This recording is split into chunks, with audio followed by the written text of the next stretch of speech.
यह कहानी है भूतिया मंदिर की रात के बारे में। वह एक डरावनी रात थी जब गहरे अंधेरे ने धरती को अपने आंचल में लपेट लिया था। एक छोटे से गांव में एक भूतिया मंदिर था जिसका नाम सुनते ही गांव के लोग डर जाया करते थे। लोग कहते थे कि उस मंदिर में रात के समय भूत प्रेत रहते हैं और उनकी भयंकर आवाजें सुनाई देती है। वहां के लोग रात के समय उस मंदिर के पास जाने से बचते थे। लेकिन एक रात उसी गांव का एक साहसी युवक जिसका नाम आर्यन था, अपने दोस्तों के साथ उस भूतिया मंदिर में रात बिताने का फैसला किया। क्योंकि वो लड़का भूतों को नहीं मानता था, उसका कहना था कि ये सब बस एक वहम है। इसलिए वो और उसके कुछ दोस्त रात के समय उस भूतिया मंदिर के पास पहुंच गए जहां लोग कहते थे कि यहाँ भूत रहते हैं। मंदिर के अंदर जाते ही उनको डरावना एहसास होने लगा, लेकिन यह आर्यन के उत्साह को और भी बढ़ा देता है। उसने अपने दोस्तों से कहा, हम यहाँ अपना असली हिम्मत दिखाएंगे और देखेंगे कि क्या सच में भूत प्रेत होते हैं या नहीं। उन्होंने वहां रखे दीपकों को जलाया और भूतिया मंदिर के अंदर आगे बढ़ा। एक दूसरे कमरे में उन्हें एक भूतिया रोमांचक किताब मिली। आर्यन ने उसे लेकर अपने दोस्तों को दिखाया और वे सभी बैठकर उसे पढ़ने लगे। धीरे धीरे रात बीत रही थी और उनका डर भी कम हो रहा था।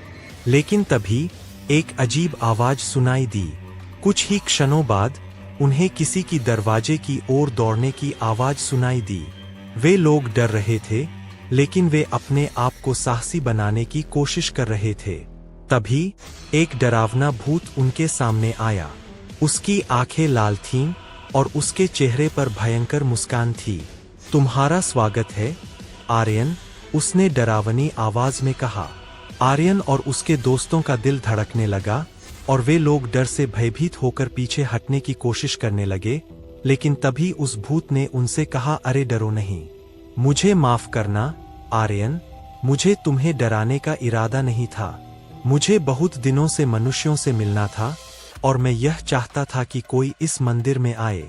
आर्यन और उसके दोस्तों का डर थोड़ा कम हुआ और वे लोग उस भूत के साथ बातचीत करने लगे।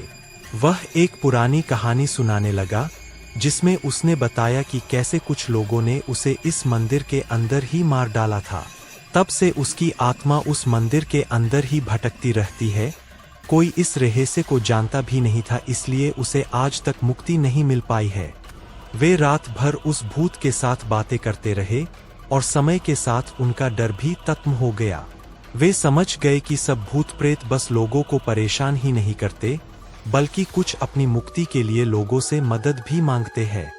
सुबह होते ही वे लोग मंदिर से बाहर निकल आए और उस भूत को मुक्त कराने का उपाय किया, और वे सभी लोग बहुत खुश थे। उनके लिए यह अनुभव सचमुच यादगार था। इस कहानी से हमें यह सीखने को मिलता है कि डर को मानसिक रूप से परास्त करना हमारे लिए एक नया उत्साह को पैदा कर सकता है। भूतों और प्रेतों के डर को पार करके हम अपने आप को बेहतर और मजबूत बना सकते हैं और नए अनुभवों को अपने जीवन में शामिल कर सकते हैं। मुझे उम्मीद है कि आपको यह वीडियो अच्छी लगी होगी।